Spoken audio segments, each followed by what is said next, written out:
गेल्या अनेक वर्षापासून प्रतीक्षित असलेल्या अयोध्येतील श्रीरामाची प्रतिष्ठापना आज सोमवारी 22 जानेवारी रोजी संपन्न झाली। या निमित्ताने संपूर्ण देशभरात विविध कार्यक्रमांचं आयोजन करण्यात आले। आज शिरोळ तालुक्यातील श्री दत्तप्रभूंची राजधानी म्हणून ओळख असलेल्या श्री दत्तनगरी अर्थात श्री क्षेत्र नृसिंहवाडीत श्रीराम प्रतिष्ठापनेच्या पार्श्वभूमीवर विविध कार्यक्रमांचं आयोजन करण्यात आलं होतं।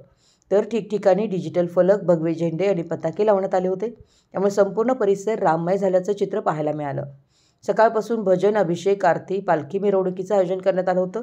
येथील विठ्ठल रुक्मिणी मंदिरात सकाळी 7:30 ते 11:30 वेळेत श्री विष्णुयाग व श्रीराम मूर्तीची ग्रामदिंडी काढण्यात आली होती।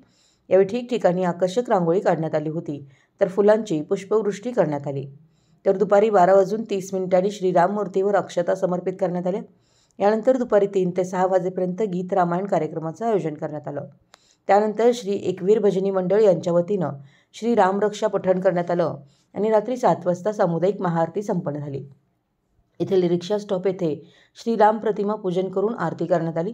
यानंतर सर्व भक्तांना केळी, राजगिरा लाडू, आंबील, ताक, जिलेबी प्रसादाचं वाटप करण्यात आलं।